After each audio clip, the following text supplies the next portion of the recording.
Unbreakables, welcome to the first of our new style training sessions, which I hope are going to have a huge impact on your lives, be very influential, and are also predominantly going to be based around making sure we not just actually watch the trainings, become fired up, become motivated and feel great before losing that again a few hours or days later, but actually have a firm process of taking this information and this knowledge on board, taking it away and applying it in your life. So today we are going to discuss handling negative thoughts, which is something that I've never really met a person that doesn't struggle with that. And also, how do we start to overcome our fears so we can take action towards what it is that we say we want?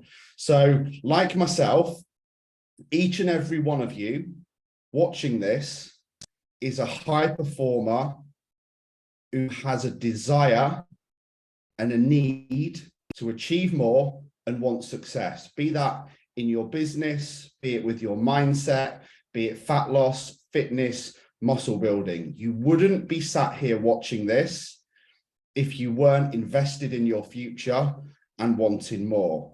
Now, when we are striving to be better, striving to achieve more, and striving to hit our goals, it's very often a fine line between hard work, commitment, discipline, action taking, and motivation, and exhaustion and burnout. Because essentially, we all want to get where we want to be, we all want to smash it, and we all want to do it as soon as possible. So in the last month alone, I've had what I would call a meltdown or a breakdown on more than one occasion, to the level where, as I discussed in the previous training on the group, I actually just sat and cried uncontrollably for around about half an hour due to stress and exhaustion more than other things, okay? I had times when I felt like I couldn't breathe, I was that anxious, and I had times when I said, I just don't think I want to do this business anymore. Even though you guys know helping people is my gift, and this business is my absolute pride and joy, which I've spent 10 years building. So why did I feel that way? Okay, complete meltdown. And it's bizarre that this happens to almost high achievers, to sports people, to bodybuilders, to rugby players, to entrepreneurs, to business people. And most of them, it happens 3 to 4 times per year. And we're locked in this cycle of almost like a feast and famine cycle, or a blast and cruise cycle, or a blast and crash cycle, shall we say. So what happens is we set out on this target, this goal, this mission, this thing that we want. And again, this is why some people don't get started. We straight away develop this perfectionism mindset, this all or nothing mindset, this I cannot fail mindset. This is my last opportunity. And the thing is, we look at other people who are smashing it and achieving their goals and working towards their wildest dreams, and we either think they had it easy, or they had it handed to them on a silver plate, or we think that, you know, everyone apart from us is stronger, more disciplined, more motivated, more confident, and they've got it together. Most people don't, and I don't, especially high achievers. So you are no different. Now, we all want to be free from fear. We all want to be free from uncertainty, and we definitely want to be free from negative thoughts, because negative thinking is the biggest thing in the world that will hold us back. So when I'm on fire, you guys will have seen me. When my energy is a 10, when my mindset's a 10, when I'm so focused on my mission that it's like I'm a racehorse with blinkers on, nothing can touch me, nothing can get in my way. Everybody wants to be around me, and you will feel this when you're in that flow state. People gravitate towards you. People want to ask you questions. People want to be on your team. People want to be around you because they feed off that energy. And very often it's called being in the zone. So there's nothing I love more being in the zone, be it with rugby, with DJing, with coaching, with business, with any area of my life that I want to excel on in. There's nothing better than being in the zone. So what exactly is this zone? When we talk about just absolutely flying at the minute, and it's crazy because, you know, even Nat's discussed this. She said, God, when you are good, it's insane. Like everyone around you just vibes off your energy. Everyone feels good. Everyone tells me, oh my God, Lee's on fire at the minute, isn't he? And when we are in this state, and I'm going to use lots of examples throughout this, especially DJing, it's very much when we're on automation. Now, automation is the opposite of overthinking. It's when we're that motivated and driven towards what it is we want.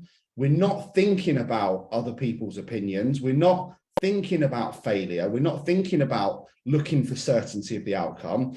We're just on fire. Now, you also might not know this, but whether it's rugby, whether it's coach, whether it's bodybuilding, whether it's DJing, I actually have very little natural talent. I was never naturally talented at any of those things, not business, not rugby, not DJing, not club promoting, not any of the things that I've done. But what I do have is pure mental resilience that's been built over time. And this has been built through going through adversity, going through challenge, suffering injuries, setbacks, disappointments, but not giving up and going through them and still moving forward. So whilst I lack in natural talent, natural skill, natural ability, I make up for this with mindset. I have an incredible mindset. And also what I'm here to tell you is that without an incredible mindset, natural talent is actually useless. Because if we can't take action, if we can't go through adversity, obstacles, challenges, setbacks, failures, and keep moving forward, it doesn't matter how much natural talent we have, because we'll end up quitting or giving up or not moving forward. You'll have heard this over and over again, especially in sports. That's such a waste of talent. You know, people that are, we see this in youth sport, right? There'll be the 16-year-old who is so naturally talented, but he can't get a handle on his thoughts, his confidence. He can't get through failures. He's constantly worried about people mocking him, people judging him, people laughing at him, to a level where it eventually cripples him and he quits. So natural talent is not what we need to look for. Ability is not what we need to look for. Skill is not what we need to look for. Yes, it massively helps, but what we need to work on more than anything is our mindset, which is why I even started coaching in the first place. Prior to 2013, I'd been in good shape. I'd achieved lots of things. I'd done well, but I could never stay there. I always ended up back at square one. And this comes down to mindset. So in life, we have 4 main fears. The first one is the one that we all talk about all the time: fear of failure. We don't get started with anything because we're worried that we might fail. We're worried that we might let people down.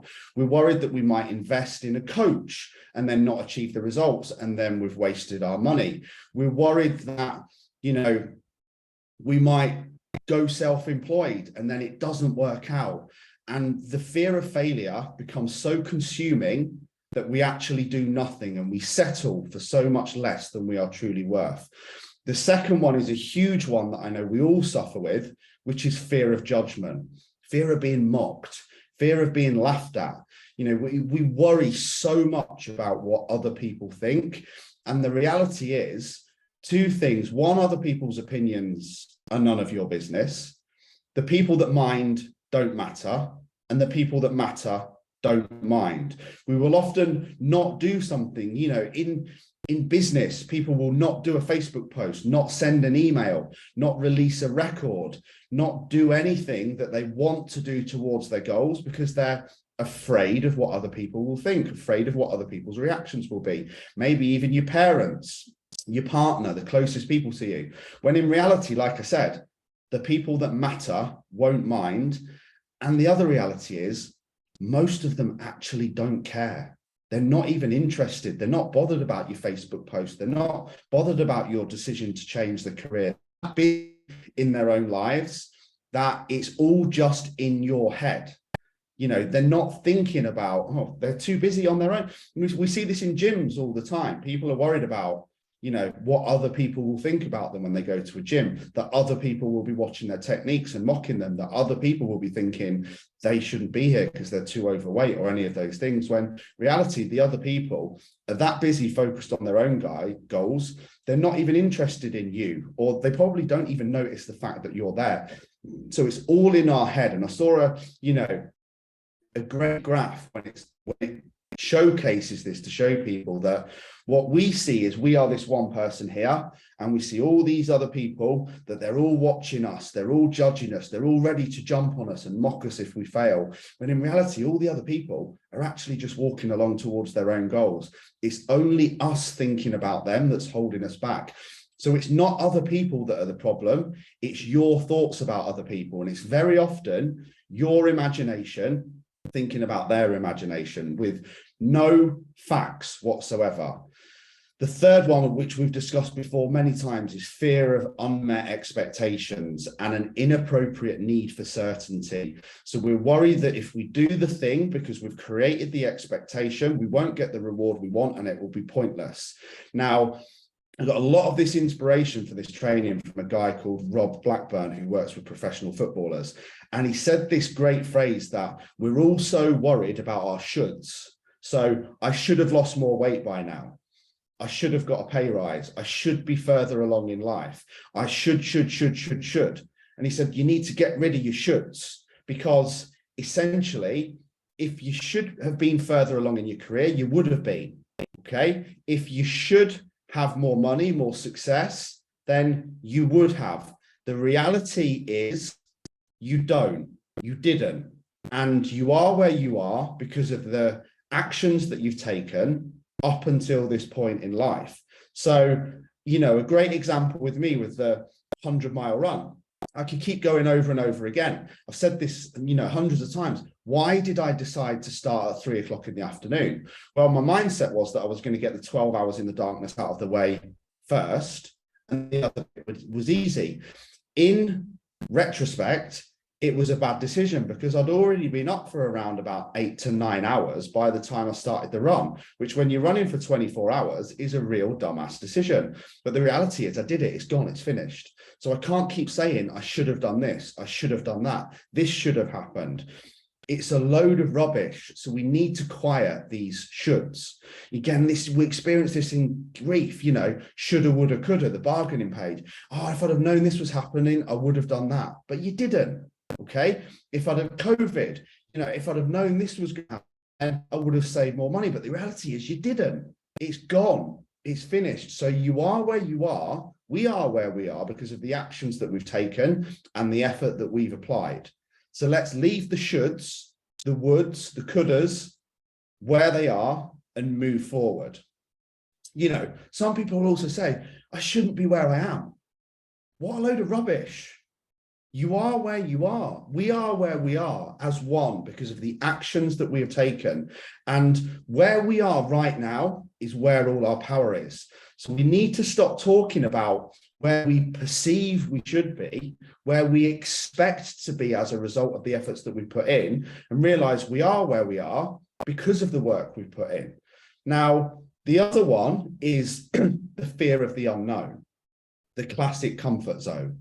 The thing that hugely holds people back from taking action is that they're avoiding discomfort, but you cannot grow from a comfort zone. So you have to embrace fear. You have to embrace the unknown.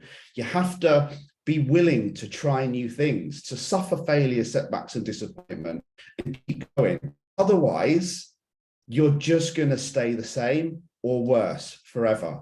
Now, if you look at me personally over the years, my entire being, my entire identity was wrapped around, firstly, being a club owner and promoter, then being a DJ, then being a rugby player, then being a physique model. I catastrophically failed at each and every one of those and never made it as a professional rugby player. I didn't make it in bodybuilding or physique modeling. I never made it as a DJ. So my identity to a level was lost through failure because I didn't get to do the thing that I wanted to do. But I then started this business. And you could then say, you know, having been named, you know, Paul's Elite X Coach of the Year this year, having built this business to the level that it is, I've made it. And I haven't made it. I've nowhere near made it. And no one will ever make it. I've just suffered one of the hardest months of my life, as I've said. So we have to also understand that it's always a work in progress. There is no final destination. There is no end point, which is what we're going to come on to later, because when we can start to become obsessed with the journey, obsessed with the process, obsessed with the action, rather than obsessed with the desired outcome that we feel we deserve, then that's when we will start to move forward. So I've accepted the lessons of last month, and I now know as a result of those failures, setbacks, and disappointments that March will be much better. And I also have to understand I'm not perfect. I'm not indestructible, despite the setbacks, despite coming back from a broken neck, despite starting a company called Unbreakable. I'm not unbreakable, and I need to understand, and you need to understand, that we cannot keep pushing all the time, or we will burn out.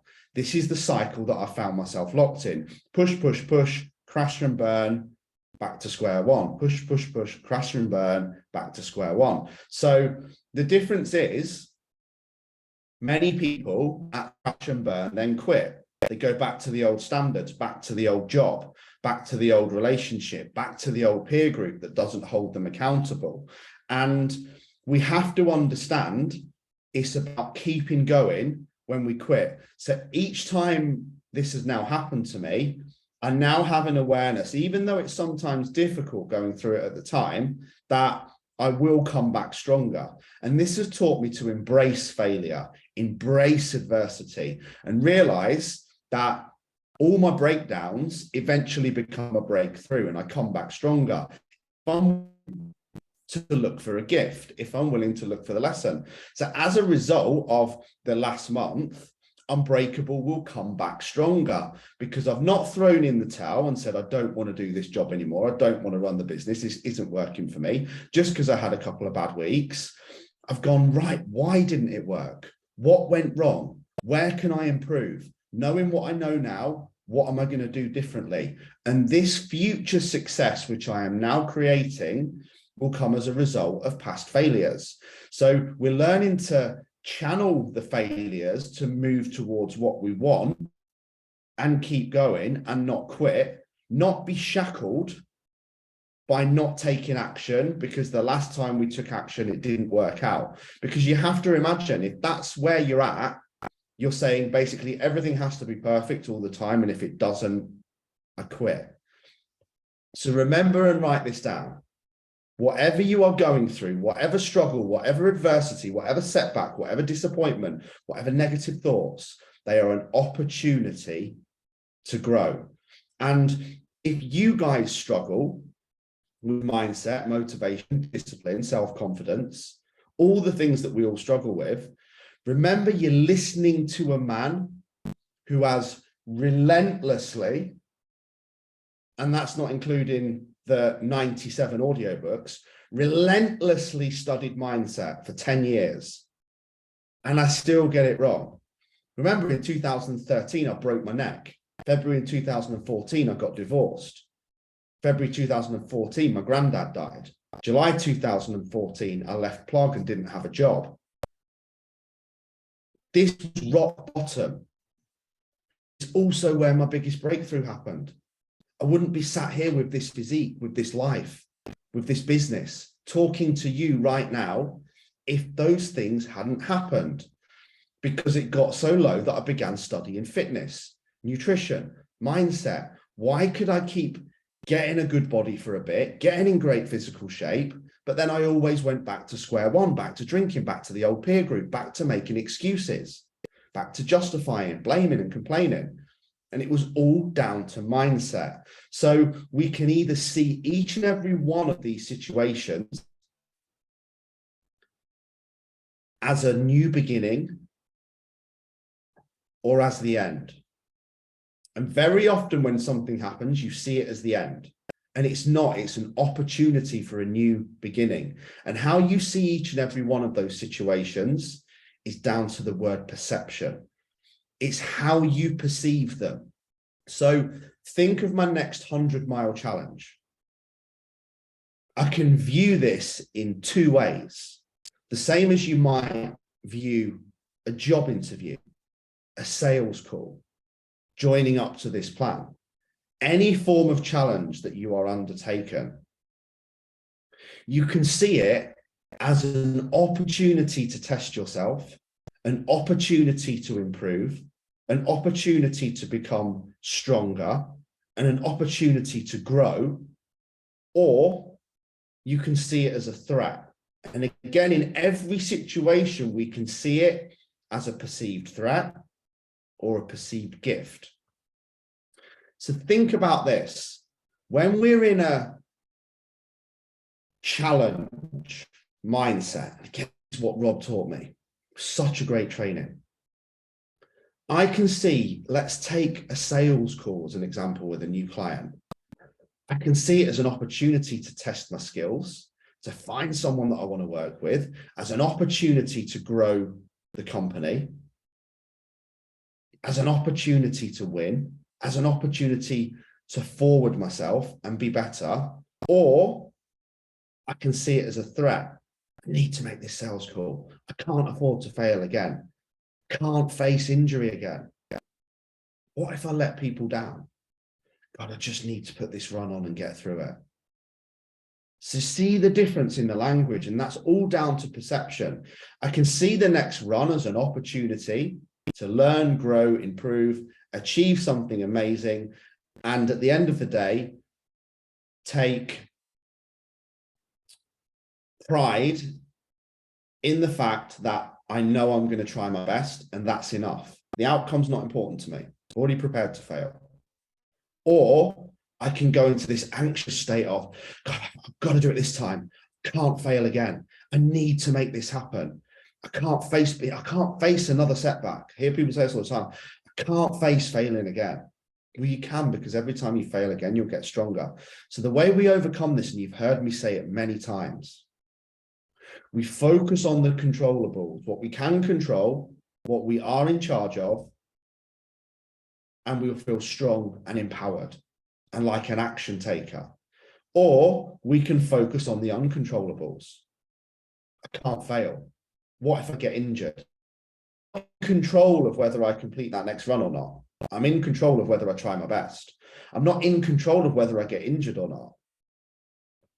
But the perception and the mindset that I adapt to it will be directly related to whether I do win or lose, so to speak. But if I lose, well, we can't go through life without losing, because we would be perfect. So what then happens is, and I think a lot of people were shocked when they heard that I was going to try it again, is we end up avoiding obstacles.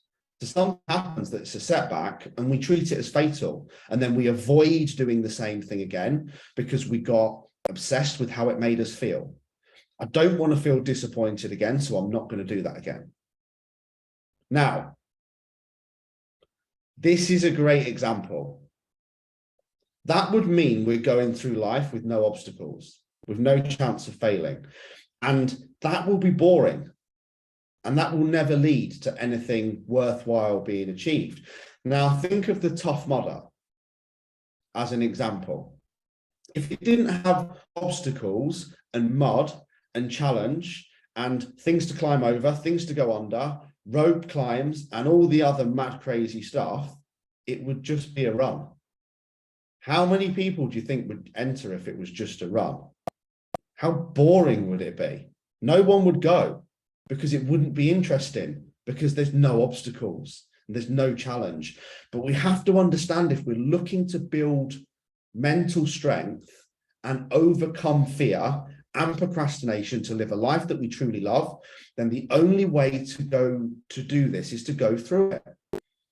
I'm not going to get better at speaking on stage by avoiding speaking on stage, because the last time was really uncomfortable and I started shaking like a shitting dog. The only way I will get better is to keep going through that fear, to keep going through adversity, to keep going through discomfort. And if I avoid it and don't take action, then I'm stuck and I lose by default. I'm going nowhere. And the worst thing is, we can't get to a comfort zone and just stay there. I say this all the time, there is no maintenance.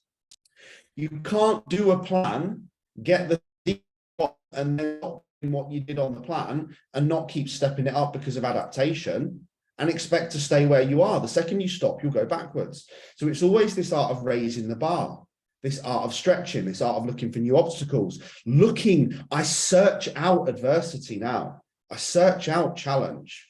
And when we can accept that there will always be setbacks, failures, and disappointments, this will actually reduce your stress and you can perform better. I have no emotional attachment to whether I get to 100 miles or not.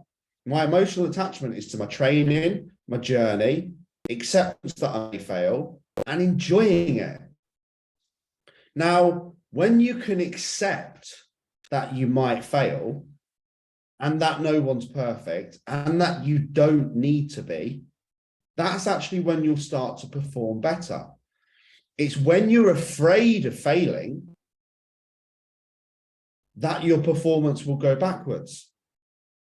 We see this in sport all the time. When players in any sport, snooker, they're not willing to take the shot. It's a bit risky. And then they start to get nervous and anxious, and you can see them crippled by fear. You see it in snooker players, you see it in golfers, you see it in footballers, you see it in rugby players, especially kicking conversions. You see it in penalties.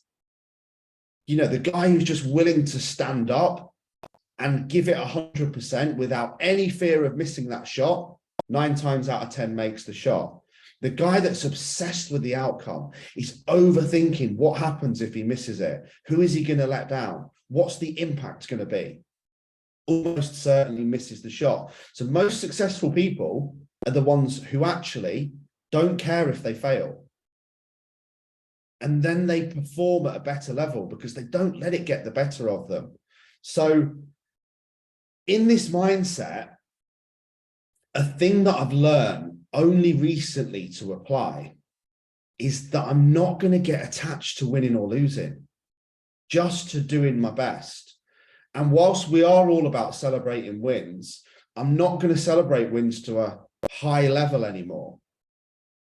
I'm not going to do big Facebook posts in awards and what I've smashed and the big things that I've achieved, because then I get addicted to it. And then if I'm not achieving that, I feel like I'm letting myself down. But also, I'm not going to be so bothered about my losses either. Like I said, a steady 10 beats a steady 7 beats an inconsistent 10. So if I'm trying to be a 10 all the time, the losses are going to hit me hard and I'm going to suffer and I'm going to go backwards. And I might start to experience depression, anxiety, stress, go into a threat state because I'm saying I need to hit this bar every fucking time. And if I don't, I'm not good enough. I'm a failure. I'm disappointed. So I'm looking to stay level, to stay consistent, but also make sure, I love this word, that I have got bounce back ability. So I have the ability to bounce back from failures because I'm not really attached to them. It wasn't a failure. It was just a lesson. It's a new opportunity to grow and improve and contribute. And life is a contribution-based experience. The more you keep giving, the more you're going to get. If you want to get more, you need to give more. So what you will experience is, and I bet every single person has experienced this, 1 minute, you're smashing it. Everything is on fire. The next minute, you're rock bottom. Everything's gone wrong. You messed the weekend up. It went into 1 week, 2 week, 3 week. You can't get yourself back on track. You can't get motivated. And this will have happened when we're trying to live at a 10 all the time. So if we can just aim for the middle and be a consistent 6, 7, 8, not get too excited when we're a 10, but not get too disappointed when we're a 2, then we will start to move forward. Because when we set the bar too high, when we try to be perfect, when we try to be a 10, when we're obsessing that every calorie has to be perfect, every day has to be perfect, every training session has to be nailed, every week we need to lose weight, every week we need to lift more, every week we need to be moving forward. And if we're not, then we're rubbish. We're not good enough. And we create our own stress. And when we're in that mindset, and I've said this myself, I'm under so much pressure here. Why? Who created the pressure? No one else created it. I created that pressure myself with my own expectations. Now, I'm not saying don't have high standards, because we're all high performers, but have an expectation that's achievable and be willing to sit above or below it and be okay with that. Because otherwise, if we put ourselves under too much pressure, which is exactly what I did in February, then we start to experience anxiety, stress. We feel tense, we're overwhelmed, we're afraid, we're panicked, we're uncertain. We can then get the physiological changes of sweating, heart rate going up, breathlessness, paranoia, worry. And that will be what cripples us from taking action. Now, when we're in the groove and we're facing challenge and we're working on it and we're inspired by it, that's when we start to feel motivated. We feel more confident. We feel fired up. Like I said, we're in flow. Things can hit us and it doesn't really knock our flow. So it generally comes down to the meaning that we give to situations, and also our perception of not just our own thoughts, but other people's thoughts, and applying a positive mindset. Now, I've written down some more examples here, 2 very different examples, because I know there's a lot of people here that have their own businesses, or you have high career expectations as well. And you also have high physical expectations of physical achievement. So if you think about how we give meaning to things, and the meaning that we give either creates our power or takes it away. So the 100-mile run, where I only got to 92 miles, I can give the meaning to 92 miles that it means I'm not good enough, I'm not fit enough, I'm not strong enough, I'll never be able to do that, I shouldn't have taken it in the first place, I'm always going to get injured. Look at my face. Disappointment, worried, what's the point? I shouldn't have done it. Or I can look at, what meaning am I actually going to give to it? Well, it means I need to train harder. It means I need to work harder. It means I need to improve my mindset. I need to do more rehab work. I need to strengthen my Achilles. I need to start at a different time. I need a pacer. I need less distraction. I don't need any press there. I don't need any people there. I need better focus. I need higher accountability. And I need to work harder if I want to achieve something that's amazing. Those 2 things are the same situation, different meaning. Again, got a sales call tomorrow with a new client. If that client signs up, I can celebrate the week. Yeah, it's got a client. Or I'll just be like, excellent. Got another person that I need to help. Not going to get too excited about it because I'm only as good as my next day. And I need to keep focusing on moving forward, not get too lost in celebrating when, again, just like failing, that's not final, because you'll have heard this in sport. You're only as good as your last game. Just because you had a great game on last Saturday, you could have a bad game next Saturday and not get picked. So again, be okay with both outcomes. And again, the sales call, I could see, this is when I coach my fitness business mentor clients. You can either, like, on a sales call now, several things happened. Either I found an incredible new person to work with, or I found a person that just wasn't a good fit for my coaching plan. They didn't value coaching, they weren't invested in it, and they would have been a nightmare if they'd signed up, because it wasn't important to them, because if it was, they would have signed up, because I have confidence in my own ability. And if they didn't see the value, that's just because it wasn't right for them. So I'm not attached to the outcome. So either way, I leave the call feeling empowered. I either found someone to help or someone that wasn't a great fit. But also, either outcome, I've got an hour's opportunity at honing my skills. And again, you can see this in sport. You didn't win or lose, you got another session at practicing, improving, becoming better, because you have to think there's always going to be yes and no's in sales calls. But where we end up living is we want everything to be a yes. Yes, yes, yes, yes, yes. I must lose weight every week. And if not, the plan's not working and Lee doesn't know what he's talking about. I must get to every gym session this week. And if not, I'm a failure and it's someone else's fault. There always has to be yes and no's. And our power will be in the meaning that we give to these situations. And another great example I wrote down here is the meaning that we give to other people. This is perception, right? This is negative perception, and this is positive perception. You guys see some of the vile stuff that gets angled at me on social media. So we can either look at someone, you guys remember the Clint guy who said that he hoped that I died of a heart attack, and I was only in this shape because of all the steroids and growth hormone that I took, that I also sold to all my clients, and that I was naive and insecure, and he hoped that I died. What a lovely bloke. Now, that's how his perception of that situation. So we can look at somebody with an incredible physique, and then we can say, wow, look at him. He's worked so hard for that.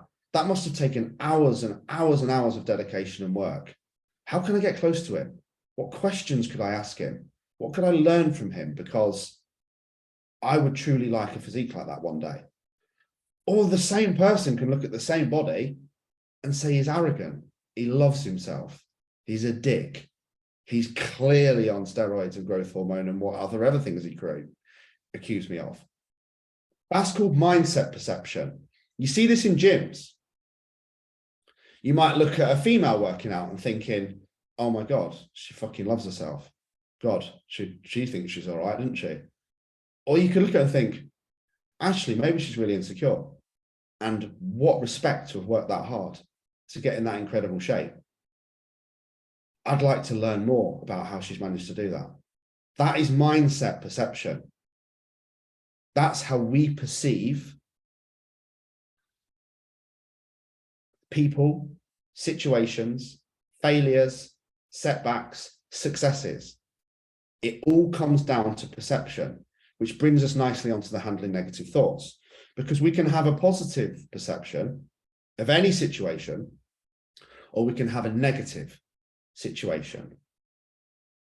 But we all suffer with negative thoughts, right? Here's the biggie. The brain is designed to think negatively. And this is why you find it so hard. It's built for survival. It's built to avoid discomfort. It's built to avoid danger. It's built to not take risks. And on top of that, it's then inbred, probably from your parents. Play it safe, be careful, don't take risks. What happens if you fail? Be careful. The parents say to all their kids, be careful. Being careful doesn't really achieve world-class results. Being careful keeps you stuck because you're in a threat state, because you're worried without even taking action. You think, oh, I need to be really careful here. Not, I need to really go and do this. So the brain is not designed to embrace challenge. It's not designed to go through fear. It's designed to avoid it, to avoid discomfort, to stay safe. This is why when you go for a run, the brain's a massive hypochondriac. The heart rate goes up, your breathing goes up, your temperature goes up, your knees start to hurt, and you stop. Because all those same signals are exactly the same as if you're going to die, or there's a real threat of physical harm to the body, but it's not discomfort. Remember, we've discussed this. Fear is there's a real chance of injury or death. There's not a real chance of injury or death, but your brain thinks there is. So it's not your fault. So again, it's designed to avoid conflict. It's designed to not like being mocked, judged, or laughed at, because go back to the old days, we want to be accepted by our tribe. If you didn't stay in your tribe in Stone Ages, then you wouldn't be fed and you'd eventually die because you wouldn't be able to survive on your own. So again, we've got this pack mentality, this tribe mentality. This is why so many of us are born people pleasers. We don't want to be excluded.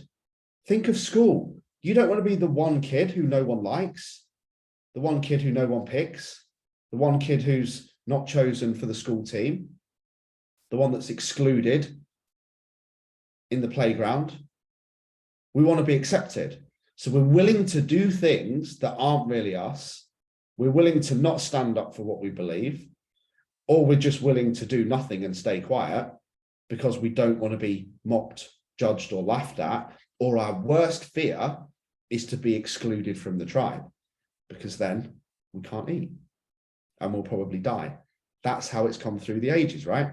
So this is why so many of you have negative thoughts about other people, and you worry about other people and you worry about failure. It's normal. Now, what Rob taught me in this training, which is incredible, and it's going to stick with me forever, so I must credit him here. He calls them ants. Automatic negative thoughts. The word automatic is why we struggle, because none of us wake up and think, I'm going to be really negative today. I'm going to overreact to that situation. I'm going to see how miserable I can be today. I'm just going to get up and I'm just going to react to everything. I'm going to worry about everything. I'm going to worry about what other people think. We don't make a decision to do that, do we? But these thoughts come in.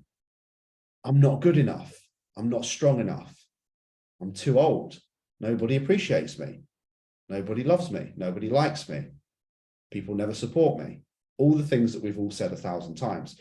And the brain finds these negatives and it finds these failures and it gets obsessed by them, until he described it as being like an ant's nest if we don't get them handled, which is what we're going to come on to.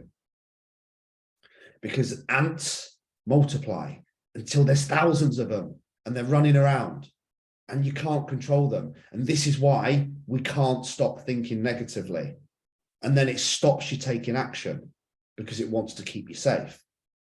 This is why you dwell on the past. This is why past failure creates future fear. So rather than being addicted to a compelling vision of our future that we're moving towards, we're attached to failures of the past, memories of the past. I can't do this because last time that happened and I don't want to feel like that again. So common. And what we seek, we will find. What we focus on grows. Where energy goes, attention flows, and results show. We know this. This is why we have the planner. So we can reset our thoughts every day. And it's so true, this, guys. How many of you have ever opened up PT Hub and scripted a chapter and verse message about how good your week was, who supported you, your wins, what you celebrated, the progress that you've seen, and the vision that you're working towards? Maybe 1 out of 100 messages.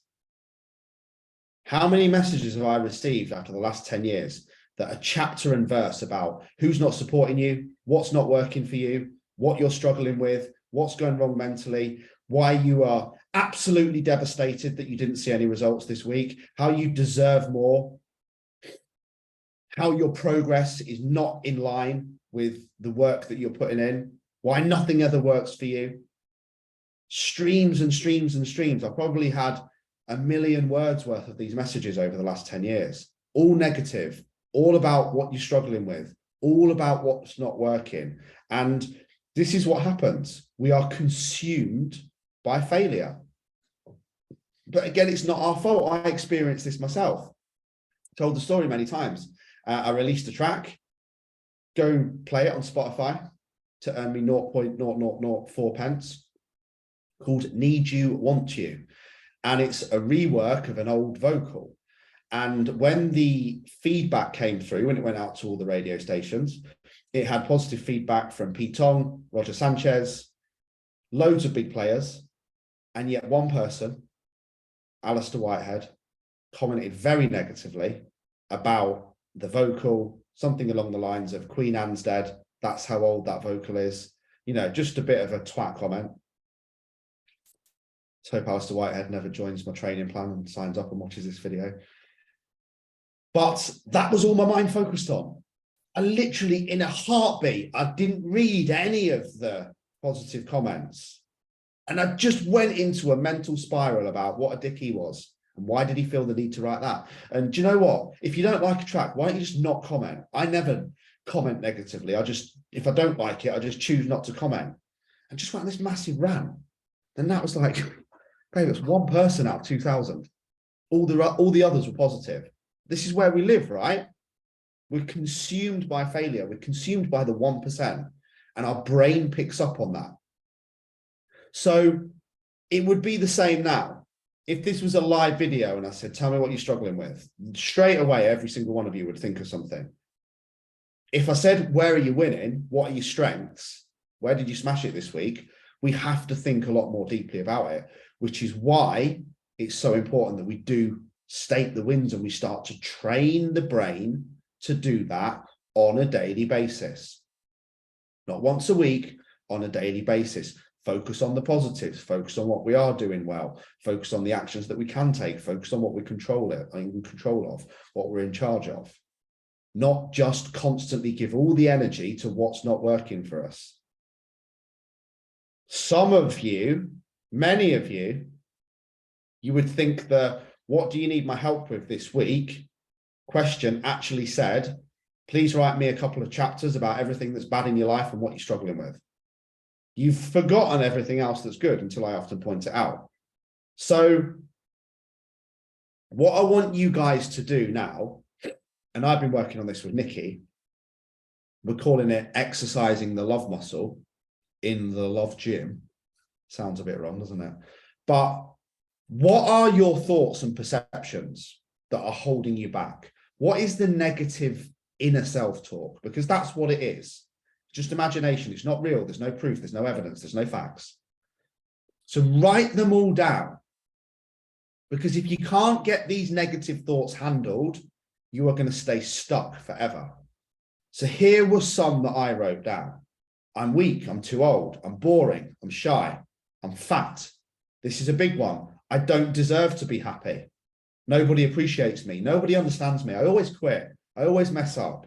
I always fail. People always let me down. People never treat me the way I treat them.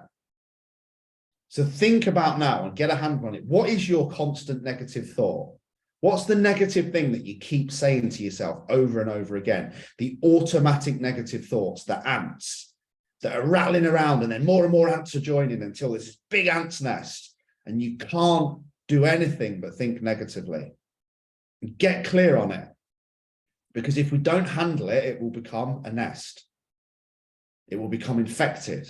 And this is when people start to struggle with depression because they cannot stop thinking negatively.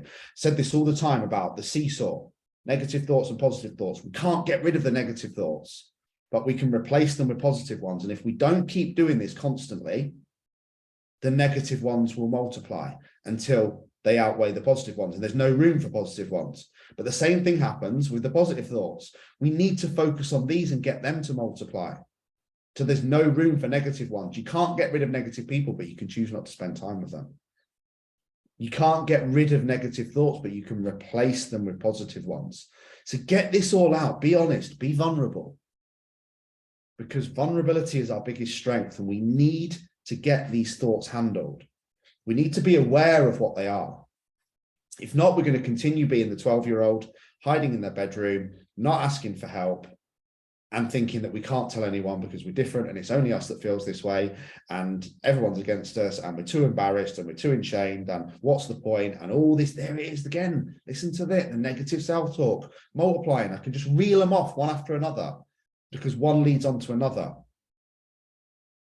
And if you're worried about your thoughts or your feelings, that's just your ego, because nobody really cares.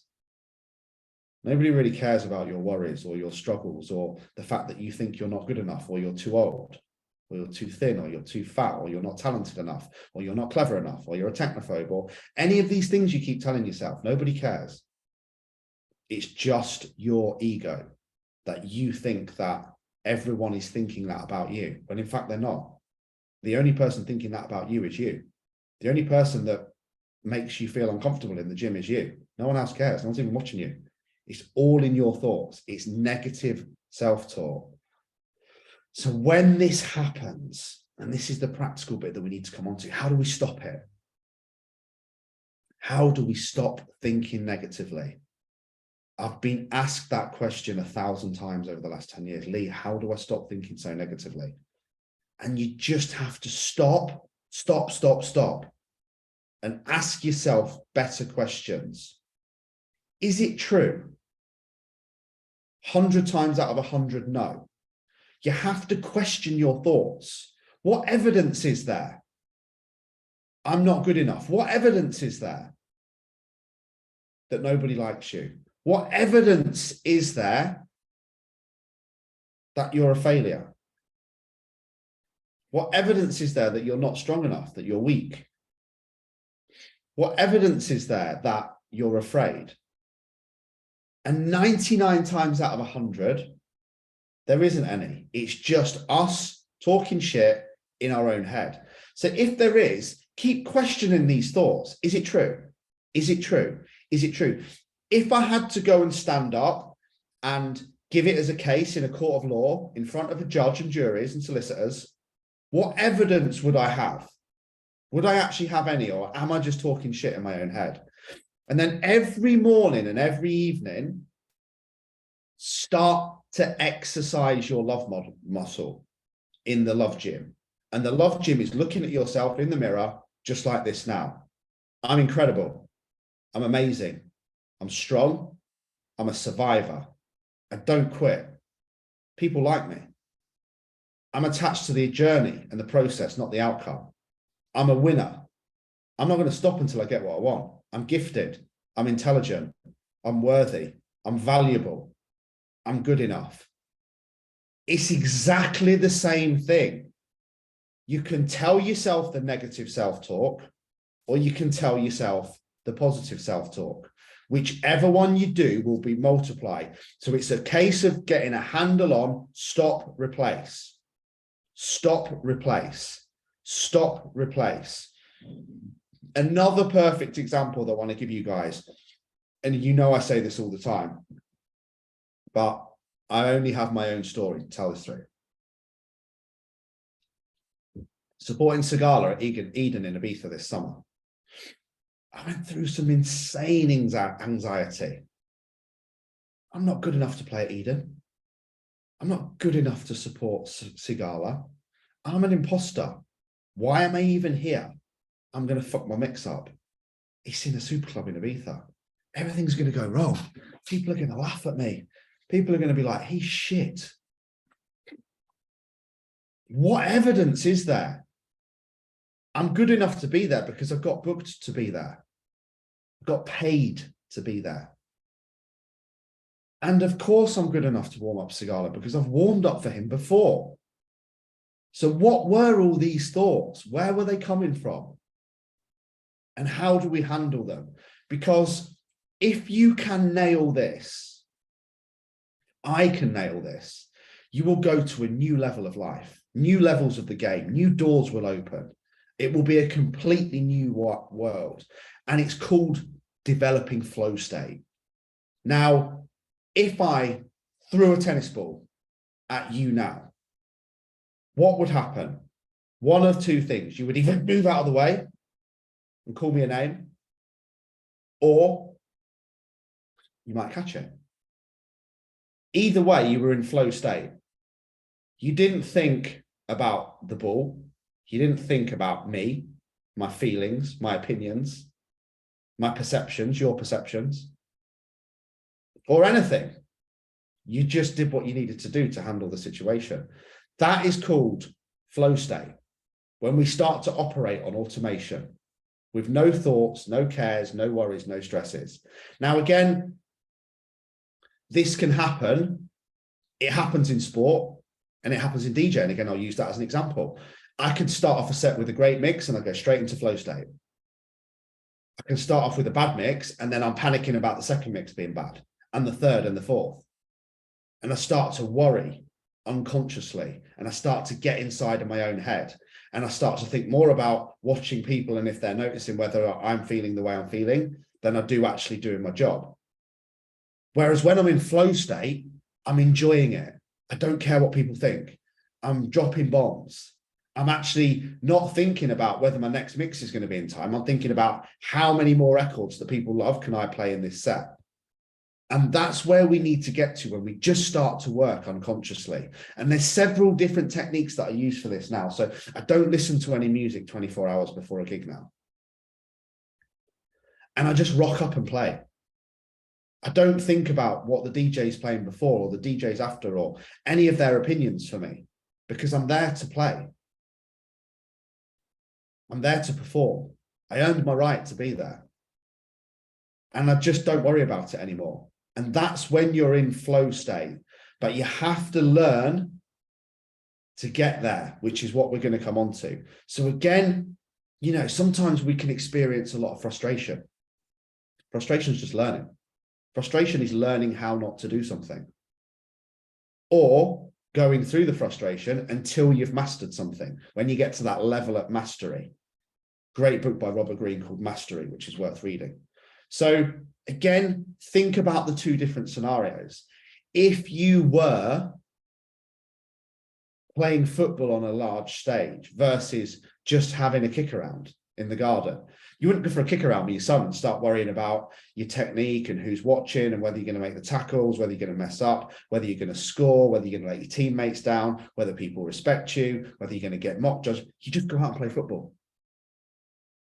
And that's where we need to get to. So it's about not being stuck in your own head. But every single one of our thoughts is either positive or negative. But it's when we are under pressure that we start to think. It's when we start to overthink. And the mindset shift is to just switch to enjoying the challenge. I'm going to have fun. I've said it all the time, it's morbid, but I might be dead tomorrow. So I'm not going to worry about whether my mixes are in time at that next gig. I'm just going to go out and have a fucking great gig. But you can develop this over time, but you have to work on it. So when we do end up in this state, though, and we will still end there, I still get panicked. I still experience it. I still go through anxiety. So again, I want to leave you with more practical tips on how we can overcome it. Like we've already gone through asking better questions. So one way to get out of a state of panic or stress or anxiety is make sure we just focus on one thing. Make sure we don't get overwhelmed. Make sure we're not trying to do 5 or 6 things at once that we're all stressing about. So again, like I said, I don't listen to music for 24 hours before. And I keep mega busy. So I've barely got time to think before I'm in the club. Because if I used to go to the hotel room and prep music for 6 hours before a gig, like think about what that's doing to my head. Or I can go out for a meal with the promoter or go for a walk or do some other work that's not related to the big thing that's coming up. You'll see footballers do this. This is why they have their headphones on. They're not thinking about the game. They're playing computer games. They're listening to music. They're making sure they're busy. So that, again, we're not stressing about, it might be an upcoming interview. And if all we're doing is practicing the interview questions over and over again right before, then the mind's going to be stressed. It's going to be anxious. It's going to be thinking about the outcome and what might go wrong, which brings us onto the final part, which is so impactful. So as high performers, as people who want to achieve things, we always aim for perfectionism. And two things that happen is, one, we are obsessed with success and achieving the outcome, and we're petrified of failing. Think about those two things. They're at the opposite end of the spectrum. We're obsessed with succeeding and winning, but we're petrified of failing. Two completely opposite emotions. And when you can nail this shift that I'm about to give you, it will eradicate all of those negativities, all of those thoughts. Just be willing to fail. Stop seeing it as a negative. Stop seeing it as fatal. Be willing to not lose weight at the end of this week. Be willing to have a tough week and learn from it. And this is what mindfulness is. It's when we start to just become relaxed. Look at the best sports people in the world. They're so relaxed when they're playing. They don't really care if they get sent off or miss a penalty or don't get through to the next round. They just love playing tennis and they just go out to enjoy it. So focus on the enjoyment, the journey, the process. Be prepared to fail and forget about the outcome. You don't need confidence. You don't need self-belief. You don't need motivation. You just need to go out and enjoy it. And again, another personal example here, doing the SAS fan dance last year. I became that fucking obsessed with making the time, with prepping my bag, with doing the training, obsessing over it. I don't think I really enjoyed the day at all. Whereas I could have just done all the same training and said, I'm just going to go out and enjoy it. If I smash it, great. If I don't, cool as well. And that's the mindset shift. Anything you are doing, job interviews, sales calls, fat loss, training, sports, being a parent, relationships, anything that's a goal that we're working towards that has an objective, forget about the outcome. Enjoy the process. Enjoy the journey. I'm enjoying delivering this coaching session.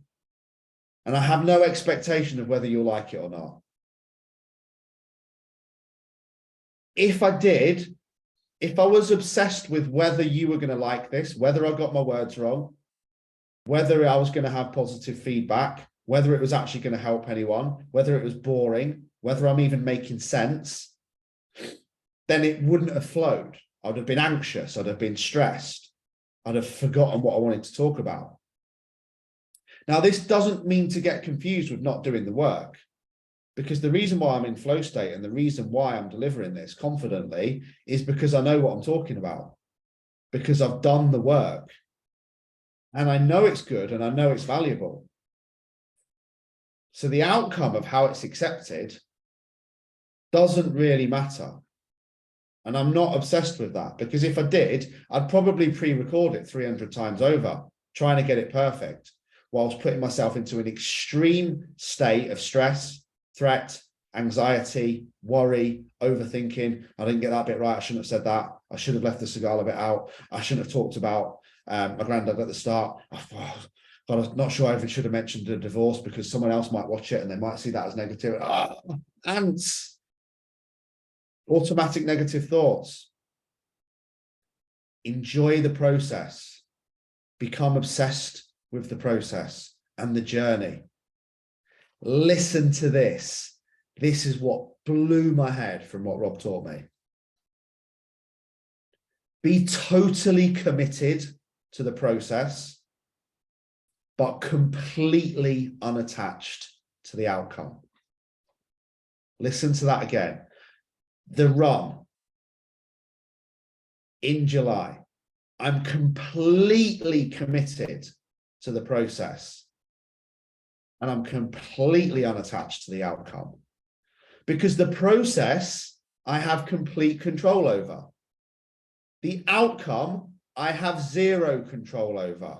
So why do I want my energy to be on something that I can't control when my energy can be on something that I can control? This is the difference between being a warrior or being a victim. Quiet the mind in regards to the outcome and just do the work. Because this is what winners do. Winners focus on the process, not focused on the outcome. Focused on the outcome just creates stress and anxiety. So every time you start to experience these negative thoughts, this stress, this fear, ask yourself this one question. What are the controllables and how do I focus on them? And focus only on that. And remember this one last thing. Confidence is being comfortable with the possibility of failure. Guys, I hope you enjoyed this training. It should be Monday morning by now. I'm looking forward to your feedback. I love you all. Have an awesome day.